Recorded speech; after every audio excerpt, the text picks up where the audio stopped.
драка. И один человек бил другого кастетом.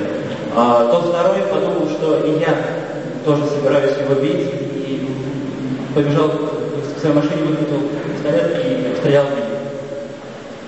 Unfortunately, it was a not fatal. К счастью, он промахнулся. And more fortunately, the person who shot me was rich. И к счастью, этот человек, который стрелял в меня, был довольно богат.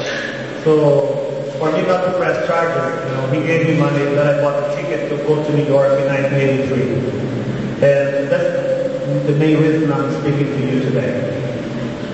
Этот человек, благодаря этому человеку я достал билет в Нью-Йорк и улетел в этот город.